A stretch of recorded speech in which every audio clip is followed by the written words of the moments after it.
Now the test will begin. You should answer the questions as you listen, because you will not hear the recording a second time. Listen carefully and answer questions 1 to 4. Good afternoon. Italia Breaks. My name's Margaret. How can I help you? Hi. I'd like to book a short break in Italy. Hotel and flights combined. Anywhere in particular? Yes, Venice if possible. We've been looking at some of your brochures, and I want to check if you have any special deals. Right. Let's have a look and see what we've got. Right. OK. I've got the screen up. Can you just give me a few personal details? Sure. First, can I just take your name, please, and a contact telephone number? Certainly. It's John Framlington. That's Framlington. And I'll give you my mobile number. I can't always remember it. Yes, here it is. It's 07987 441192. 441192. That's it. And how many people is it for? Just 2 adults. OK. Any particular price range? It's our first wedding anniversary, and we... Congratulations! Thank you. So we wanted somewhere nice, but not too expensive. We would like to make it something to remember. Maybe in the medium price range. OK. How many nights do you plan to stay? 5 nights only. That gives us plenty of time to do sightseeing and to relax. Right. That's 5 nights only. And what type of hotel? We initially thought of going for a 5-star, but that might be too expensive. So we've been looking at 4-star hotels. We've got quite a few in our brochure, but the one I would recommend is the Hotel Scotland. It's 4-star, and I know there are rooms available because I have just made a booking for another client there. I didn't notice that one. I don't know how I didn't see it. It's easy to miss them.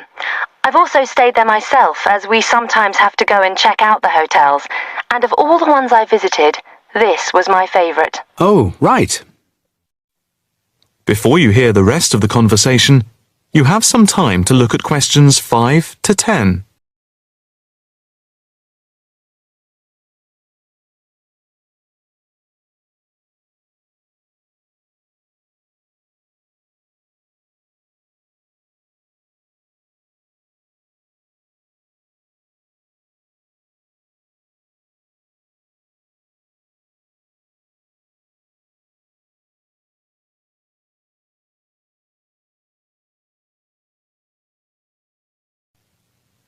Now listen and answer questions 5 to 10.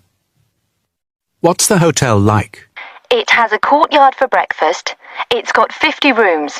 It's just been renovated, and so it's very stylish. Is it in the brochure? It's on page 63. Ah, yes. I can see it's right next to the railway station. But what appeals to me most of all is that the hotel's very convenient for all the water buses. And the idea of having a terrace with the room, I really find very appealing. These are big pluses. It's probably the most central hotel we have. You might think it would be a bit noisy as it's in the main commuter area and a place where tourists go. But from experience, I can assure you the hotel is very quiet. Most of the rooms are facing away from the main thoroughfare. Can you tell me when you'd like to leave? The 17th of March. Coming back on the 22nd. OK. I'll just check again if there are places available. 2 adults sharing. Hotel Scotland. Yes, that's gone through. OK. And how much is the break, including flights? There's a special rate at the moment because it's off-season. For 5 nights, let's see, it's £716 for a double room and flights. That includes airport taxes, but not insurance. Each? No, for 2 adults sharing. That doesn't sound too bad at all. What reductions do you have at the moment? Well, if you make the booking before the 17th of February, you get a further 15% reduction, subject to availability. That's a big saving. Yes, it makes the price very reasonable indeed. Do you need travel insurance? Yes, I suppose we better had. For 7-day cover for both of you, it's £17.88. OK, Do you want to book today? I think we should, but can I just check with my wife? Can you hold the booking for me? I can hold it until 1 p.m. OK, that's fine. I'll get back to you immediately. I'll just give you a reference for the reservation. OK, It's FAPSJM15. thanks. I'll get back to you as soon as I can, and definitely before 1 p.m. This is too good an offer to miss. That is the end of section 1. You now have half a minute to check your answers.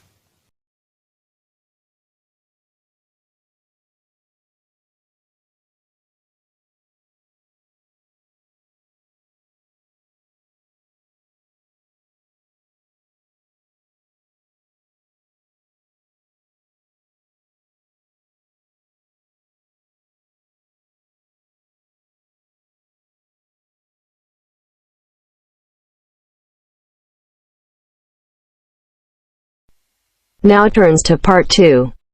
Part 2. To hear a reporter from the New York Times who is presenting a news report prepared by Dion Searcy and Robert Gebeloff on the topic Middle Class Shrinks, further as more fall out instead of climbing up. First look at questions 11 to 13.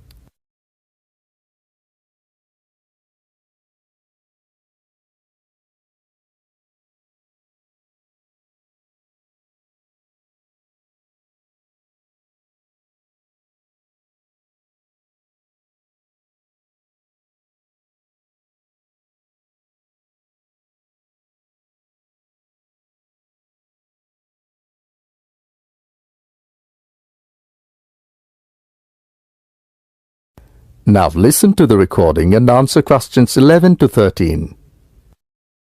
The middle class that President Obama identified in his State of the Union speech last week as the foundation of the American economy has been shrinking for almost half a century. In the late 1960s, more than half of the households in the United States were squarely in the middle, earning, in today's dollars, $35,000 to $100,000 a year. Few people noticed or cared as the size of that group began to fall, because the shift was primarily caused by more Americans climbing the economic ladder into upper income brackets. But since 2000, the middle class's share of households has continued to narrow, the main reason being that more people have fallen to the bottom. At the same time, fewer of those in this group fit the traditional image of a married couple with children at home, a gap increasingly filled by the elderly. This social upheaval helps explain why the president focused on reviving the middle class, offering a raft of proposals squarely aimed at concerns like paying for college education, taking parental leave, affording childcare, and buying a home.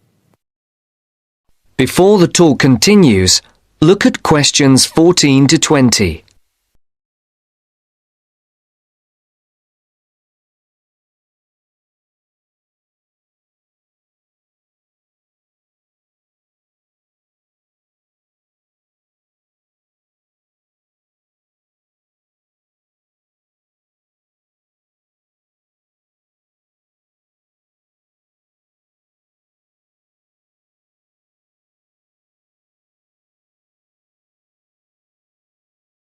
As you listen to the second part of the talk, answer the questions. 14 to 20.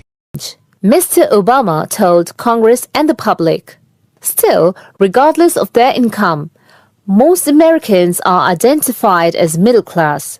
The term itself is so amorphous that politicians often cite the group in introducing proposals to engender wide appeal. The definition here starts at $35,000, which is about 50% higher than the official poverty level, for a family of 4 and ends at the 6-figure mark. Although many Americans in households making more than $100,000 consider themselves middle class, particularly those living in expensive regions like the Northeast and Pacific Coast, they have substantially more money than most people. However, the lines are drawn. It is clear that millions are struggling to hang on to accoutrements that most experts consider essential to a middle-class life.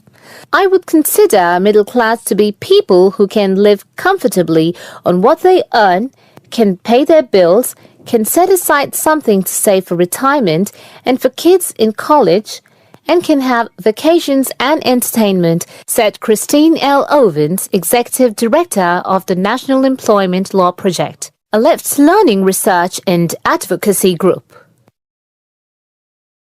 That is the end of part 2. You now have half a minute to check your answers.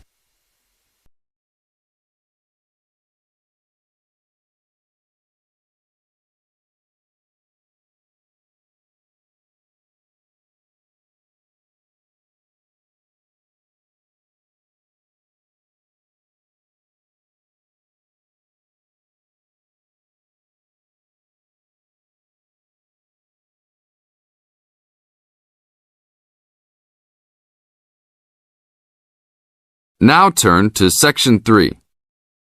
Section 3. In this section, you are going to hear a conversation on animal protection. First, you have some time to look at questions 21 to 25.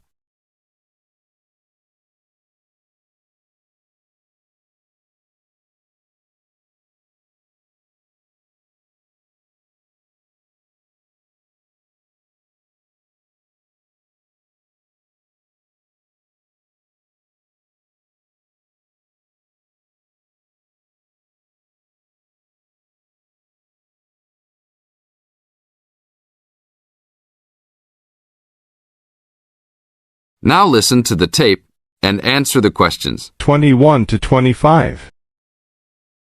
Thanks for joining us today, Mike. How did Baja California become a consideration for a condor release?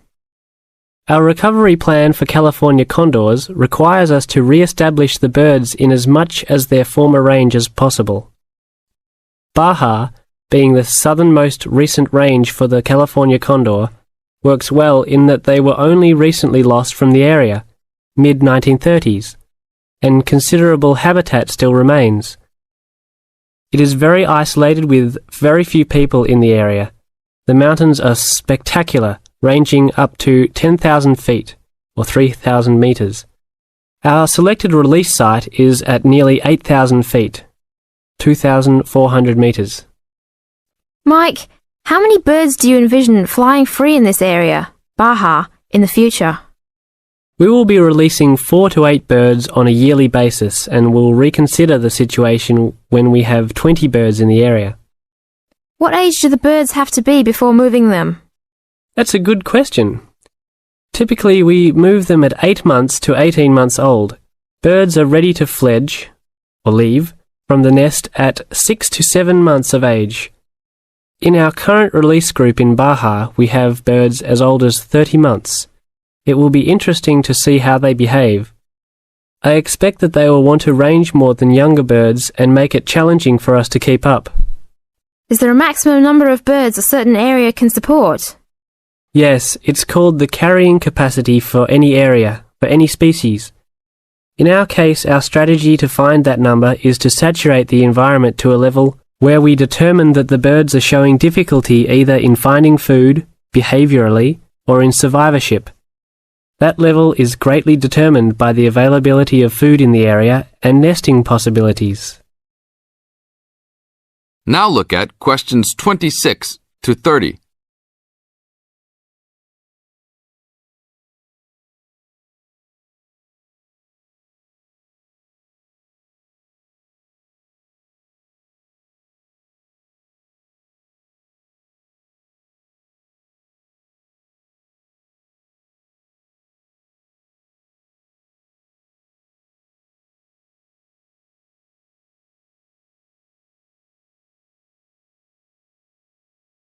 As the talk continues, answer questions 26 to 30. What do you hope to accomplish with this release in the long run? I expect that well within 10 years the condors will be flying north and joining birds already released in Southern California. Hopefully we will reach at least 150 birds in each of these populations within about 15 years. What would you say is the biggest contribution to the California Condor program's success? That would have to be the fact that we were able to breed the birds in captivity from the 27 birds we started with in 1987 to the 205 birds we have today. This is thanks to cooperation between the San Diego Wild Animal Park, the Los Angeles Zoo, and the World Center for Birds of Prey in Boise, Idaho. Are there any problems keeping track of and protecting your released animals outside of the US? Nope. We are using radio transmitters and will be using the new satellite and GPS transmitters as well. Which system is better? Using satellites. The advantages over radio telemetry are numerous. It makes it possible to keep up with the bird's flight without being led miles in a matter of minutes. It took the young condor only a week to migrate across the state, and with just radio telemetry, poor weather can keep a plane grounded, and not all roads are accessible to track them on ground. New technology will allow one to be able to track birds that are not accessible by plane. Also, it is a new way to gauge the effectiveness of reintroduction. How so? If a condor transmitter works properly, researchers will get a location every 10 days for about 2 years. Do you see an end in sight for the need to breed condors in captivity? Yes, that would be great. But it will take a while for us to establish the two wild populations and make sure that they are sustainable. Part of our recovery is to maintain a captive flock of 150 birds in various zoos around the country as a safety net for the future. This is the end of Section 3. You now have half a minute to check your answers.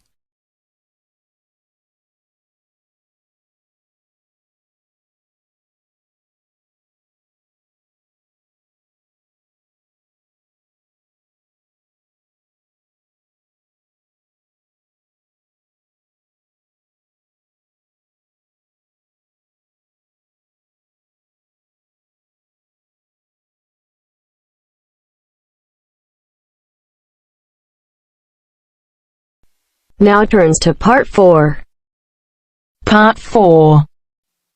You will hear part of a lecture about a place called Coober, Pedy. Listen carefully and answer questions 31 to 36.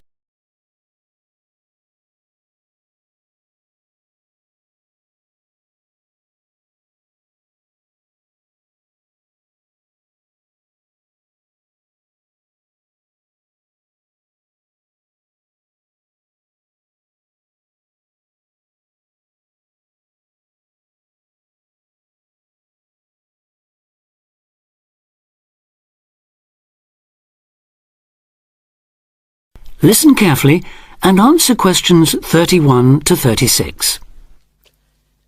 Good afternoon. Today, we're continuing this series of talks on the development of the Australian outback with a look at Coober, Pedy, the desert town of opal mines and underground living, which lies 860 kilometres north of Adelaide and 690 south of Alice Springs. The inaccessibility, harsh climate and almost total lack of water made it a highly unlikely place for human habitation. But that all started to change in 1915 with the discovery there of opals, the precious stones which seem to change colour according to their surroundings. Settlements were established following the First World War, when soldiers returning from the trenches of France brought with them the techniques of living below ground in dugouts. The Depression of the 1920s and 30s led to many prospectors leaving, but the town boomed again in the late 1940s when shallow new opal fields were discovered, and immigrants from Europe arrived in large numbers after the Second World War. It must be remembered, though, just how hostile conditions were. Daytime summer temperatures reached well over 50 degrees centigrade. Winter nights were bitterly cold, and dense dust storms regularly blanketed the town. To cope with this, more and more people began living in disused mines and purpose-built subterranean houses, where the temperature remains at a comfortable 25 degrees all year round, so that eventually around 70% of the town's inhabitants had made their homes beneath the surface. This led to the construction of hotels and even churches below ground, as well as an entire underground shopping centre, the only one in the world. Now you have some time to look at questions 37 to 40.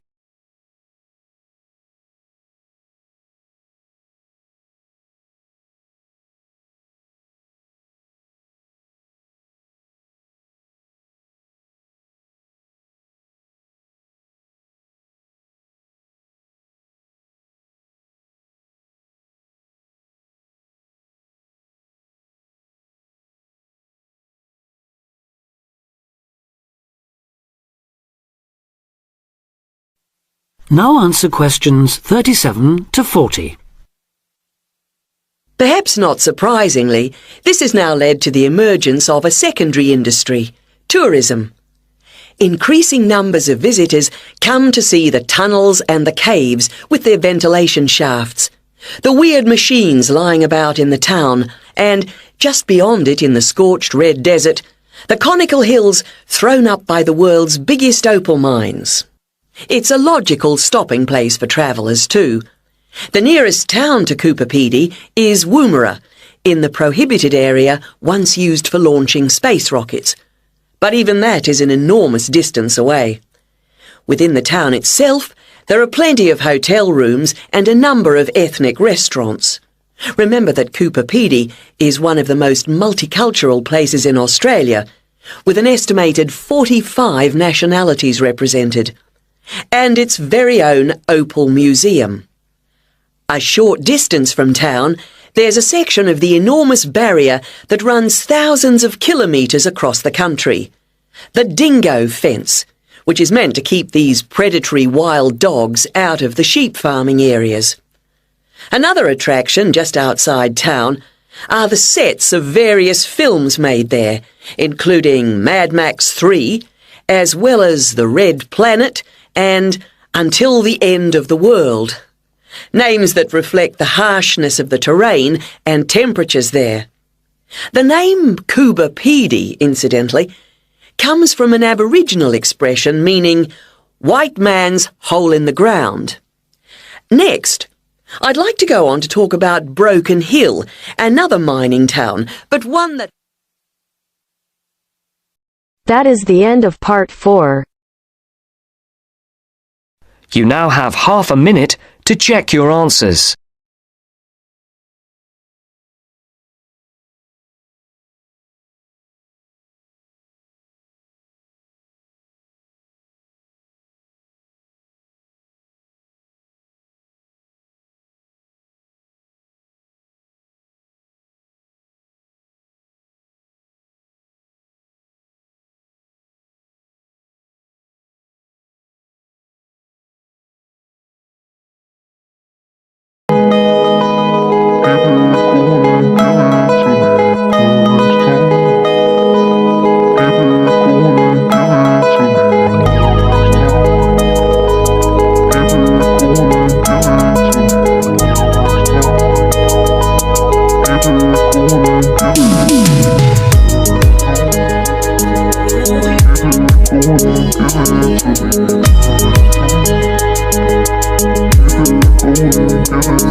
Give it to me.